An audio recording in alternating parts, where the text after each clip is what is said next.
Assalamualaikum warahmatullahi wabarakatuh. Waalaikumsalam warahmatullahi wabarakatuh. Alhamdulillahilladzi ja'alana minan nasihin wa abhamana min ulumil ulama'ir rasikhin.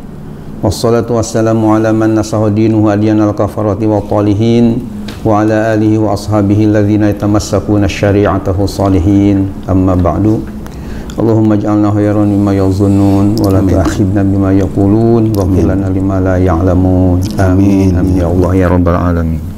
Insyaallah kita pada hari ini atau pada episode ini kita akan membahas sesuatu ya masalah agama yang ada hubungan dengan masalah khutbah Jumat ya. Yeah.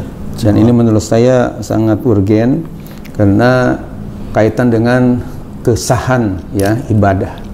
Oleh karena itu saya persilahkan Bapak Haji Andre untuk membacakan tema sekaligus isi pertanyaan. Ya, baik. Baik Pak Kiai, terima kasih. Pemirsa, kita akan menyampaikan satu tema ya di episode yang sekarang ini. Temanya adalah rukun-rukun dua khutbah Jumat.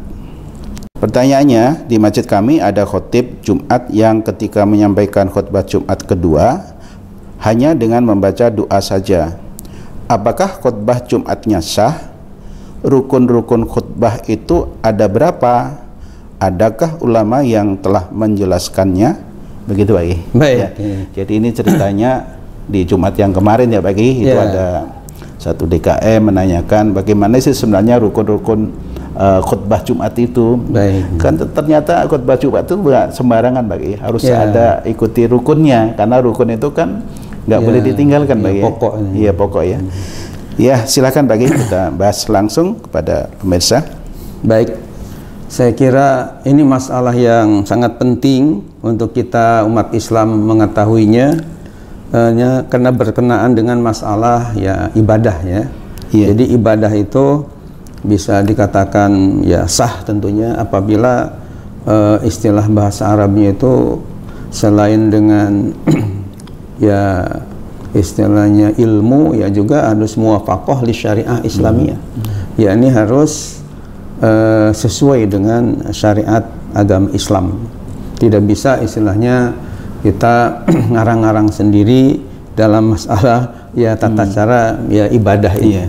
Nah oleh karena itu saya berusaha ya berupaya untuk mencari rujukan supaya dalam masalah memberikan penjelasan kepada umat ini ya tidak istilahnya bukan pendapat sendiri, akan tapi memang penjelasan dari para ulama-ulama kita yang sudah istilahnya ilmunya diakui lah oleh dunia dan tidak perlu diragukan kembali gitu Pak. Tidak perlu diragukan lagi ya. Nah dalam kaitan ini saya menyiapkan beberapa kitab ini di depan. Di depan ini bukan untuk pamer, artinya untuk hanya sekadar pajangan aja, tapi memang ini semuanya adalah merupakan rujukan referensi untuk memperjelas kaitan dengan pertanyaan tadi. Orang menjelaskan bahwa rukun itu adalah merupakan pokok atau tiang sesuatu. Nah jadi kembali kepada penjelasan masalah khutbah tadi, karena rukun-rukun khutbah itu ada 5, termasuk yang di khutbah yang kedua. Saya melihat di sini khotib yang khutbah keduanya hanya membaca doa saja, ini paling tidak ada 3 rukun yang ditinggal. Mungkin ya kalau baca ayat Qur'annya dugaan saya mungkin dibaca di khutbah yang pertama. Kan ketika baca Quran boleh di salah 1-2 khutbah, bisa di khutbah pertama, bisa di khutbah yang kedua. Nah mungkin saya sendiri nggak tahu khotibnya namanya siapa dan dari mana, kan ini pertanyaannya ada khotibnya. Maka menurut saya khotib tadi mungkin kalau baca Qur'annya sudah di khutbah pertama, kan pertanyaannya di khutbah keduanya dia hanya doa saja. Nah kalau misalnya bacaan Quran di khutbah pertama ya nggak masalah karena sudah dibaca. Cuma ada mungkin ada tiga rukun yang ditinggal di khutbah kedua itu. Apa yang tidak 3 rukun yang ditinggal itu? Ya yang pertama kaitan dengan bacaan Ya, artinya memuji Allah di situ ditinggal, padahal itu rukun. Baca hamdu itu baik pihima itu baik di khutbah pertama maupun di khutbah kedua. Yang kedua yang ditinggal bacaan sholawat kepada Nabi.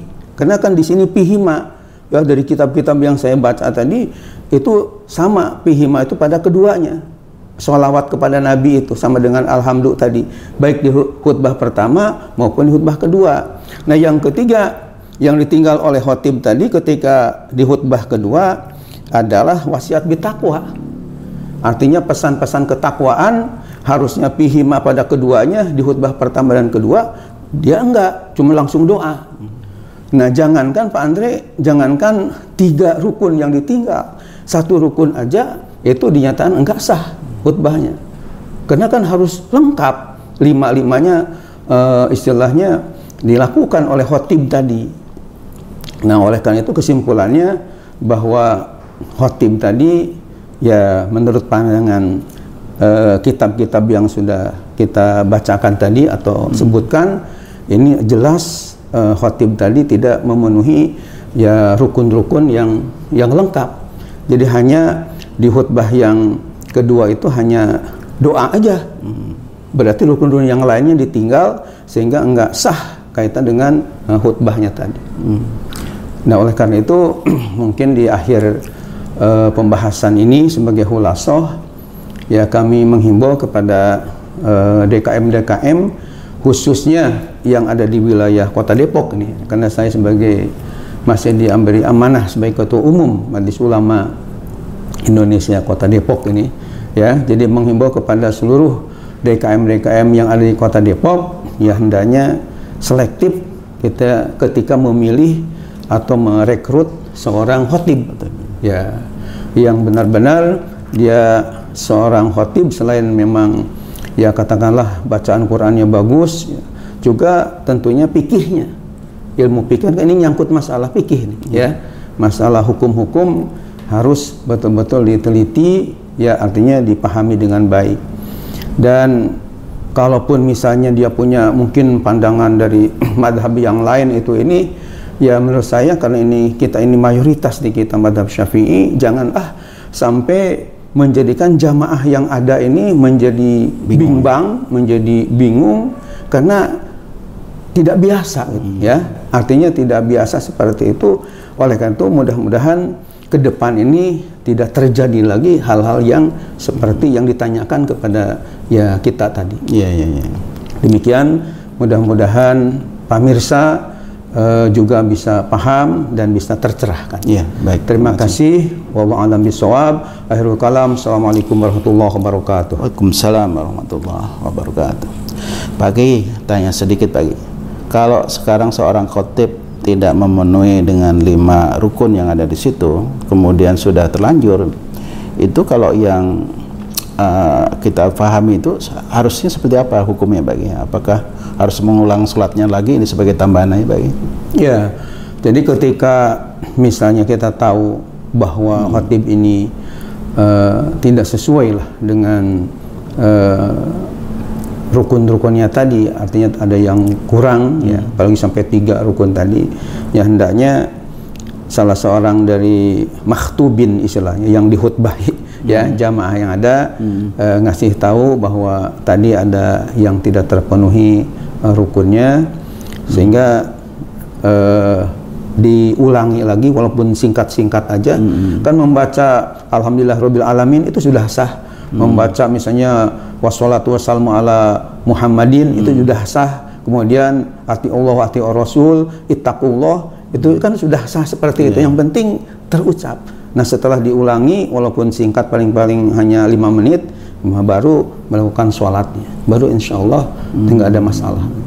Kalau yang sudah terlanjur sampai kemudian udah sholat bagaimana Pak? Ya? Apakah yang diulangi sholatnya kalau udah terlanjur sampai sholat, jadi khutbahnya nggak diulangin itu Pak? Ya. Kan rata-rata kalau udah salat rata-rata kalau sudah salah dari khotib itu kan tidak pernah diulangi lagi pada umumnya ya.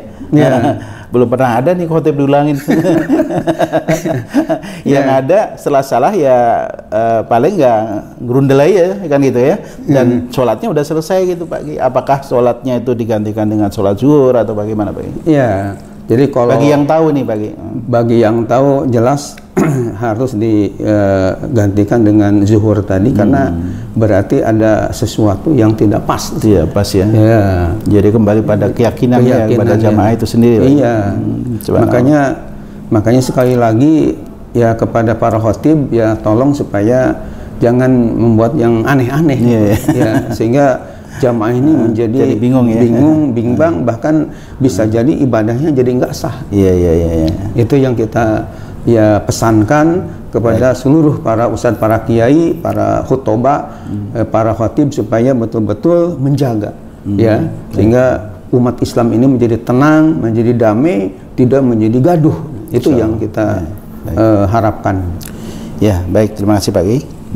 Baik pemirsa, saya kira kajian kita hari ini sudah cukup jelas ya mengenai masalah rukun-rukun ya, mengenai masalah rukun-rukun khotib ya. Jadi mudah-mudahan semua para DKM memilih khotib yang bagus, yang fasih ya, yang benar sesuai dengan rukun-rukun itu. Artinya 5 rukun itu bisa dilaksanakan dengan baik gitu Pak ya, dipenuhi dengan baik. Ya, dipenuhi dengan baik ya. Baik pemirsa, saya kira cukup kajian kita hari ini. Episode yang sekarang ini kita tutup dengan doa kafaratul majlis. Subhanakallahumma wa bihamdika asyhadu an la ilaha illa anta astaghfiruka wa atubu ilaik. Terima kasih atas perhatiannya. Assalamualaikum warahmatullahi wabarakatuh. Waalaikumsalam warahmatullahi wabarakatuh. Terima kasih Pak.